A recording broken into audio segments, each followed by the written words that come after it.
Persib hanya butuh satu momen saja untuk mengalahkan Persis Solo karena sejak awal, sejak menit pertama Persib sudah mengunci permainan Persis.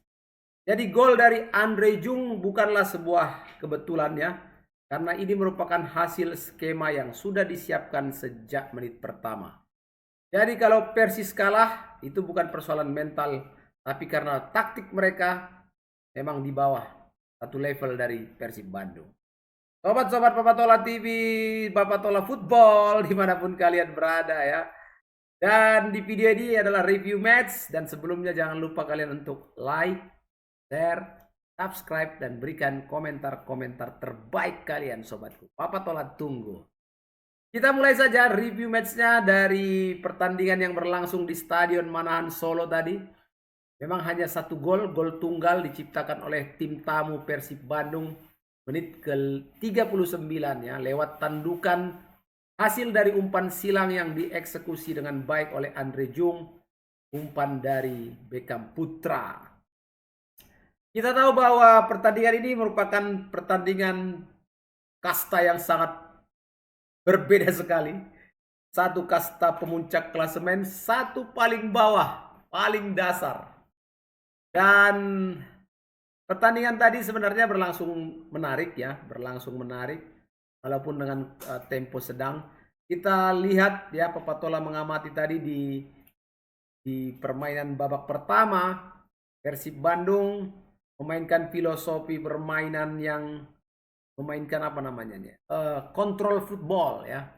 Di mana mereka membuat tempo permainan terukur, tidak terburu-buru dan bisa melihat peluang mencetak gol dan tetap memilih build up dari belakang melalui gelandang untuk mengontrol ritme permainan.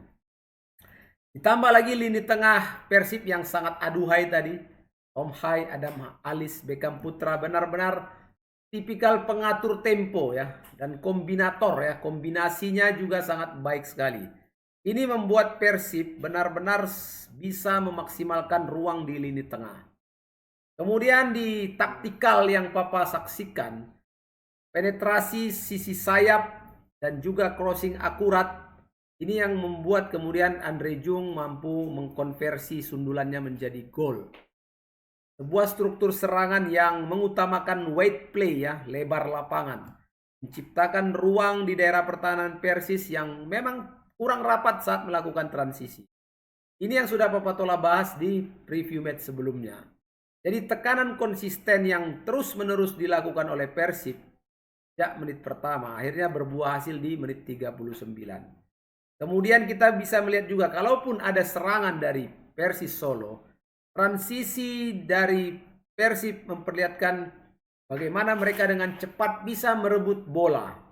Itu bola dilepaskan dari lini belakang Persis, gelandang Bandung langsung mencoba melakukan penetrasi passing yang akhirnya membuka ruang untuk Andre Jung untuk beraksi di kotak penalti.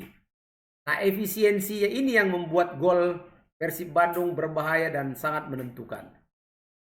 Di kubu Persis Solo sendiri, mereka berupaya untuk melakukan tekanan dan membuat fase build up-nya walaupun terbatas. Memang ada kesulitan bagi Persis untuk membangun serangan.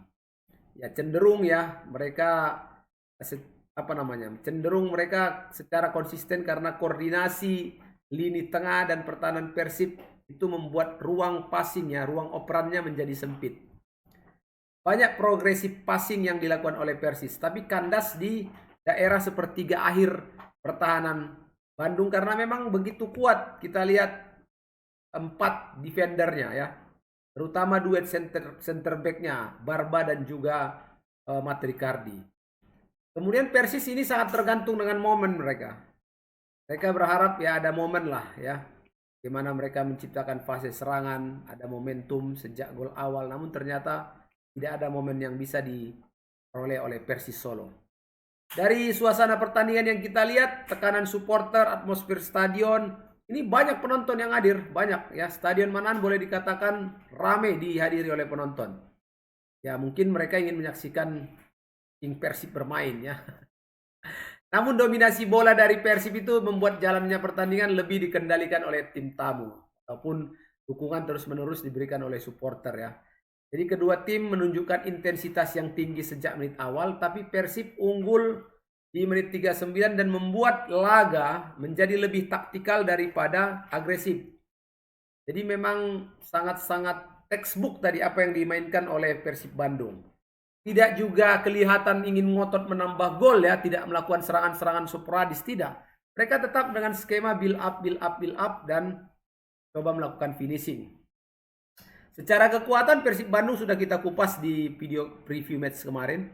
Tapi paling tidak tergambar bahwa kekuatan yang kemarin kita sampaikan, dominasi penguasaan bola, ya, kemudian efektivitas crossing, kemudian lini tengah yang mampu mengontrol ritme permainan ini kelihatan sekali di pertandingan ini.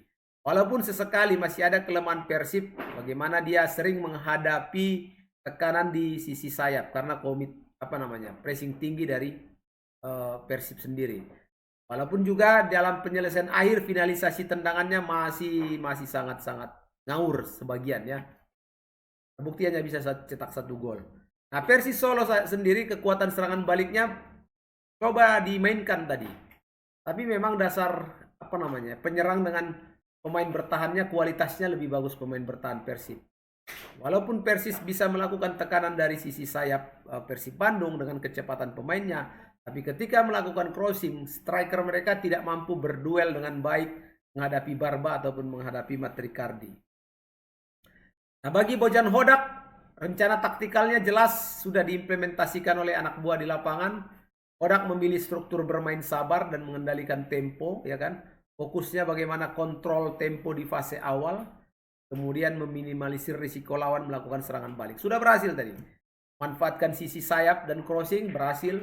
Kemudian manajemen situasi taktik saat unggul. Setelah unggul 1 gol, arah permainan Persib sebenarnya sedikit bergeser ke gaya lebih konservatif ya. Menjaga skor tanpa mengorbankan struktur pertahanan mereka. Ini bisa diterapkan dengan baik oleh pemain-pemain di lapangan. Ada momen-momen krusial di menit 3 sampai 15 bagaimana Persib memberikan ancaman lewat penetrasi sayap, dengan luar kotak penalti, namun semuanya belum berbuah gol. Menit 30 lagi, Persib coba menekan serangan balik cepat. Namun lini tengah Persib bisa mengontrol permainan. Menit 39 gol terjadi.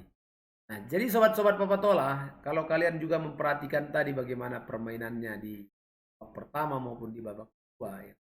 Formasi 4-3-3 yang ditampilkan oleh Persib berubah dia menjadi 4-5-1 saat bertahan. Jadi fokus pada penguasaan bola dan mengalirkannya ke depan. Dan kita bisa melihat bagaimana Rangers ya sudah sangat nyetel sekali dengan Persib Bandung ini. Dan Tom Hai juga.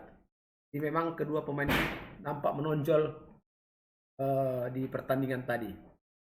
Nah, pola serangan Persib juga yang menekan sejak awal dan memberikan umpan-umpan silang dari sayap kiri. Kontrol permainannya sangat baik. Kita membandingkan dengan Persis yang memainkan skema 4-2-3-1. Coba mereka melakukan keseimbangan antara serangan balik cepat dan soliditas pertahanan, tapi tidak bisa berkembang permainannya. Pertahanan mereka terus ditekan, upaya serangan balik tidak pernah mulus. Jadi memang kalah level lah ya, bukan kalah kelas ya, kalah level level kualitas ya antara pemain-pemain Persib dengan Persis. Terima kasih sobat-sobatku, itu saja yang bisa Papa Tola sampaikan di review match ini. Kita kembali lagi nanti bertemu di video-video ataupun live reaction berikutnya. Sobat-sobat Papa Tola, jangan lupa untuk like, share, subscribe, dan berikan komentar terbaik kalian di video-video Papa Tola. Sampai jumpa. Assalamualaikum warahmatullahi wabarakatuh. Persib Maung Bandung, Persib Maung Bandung.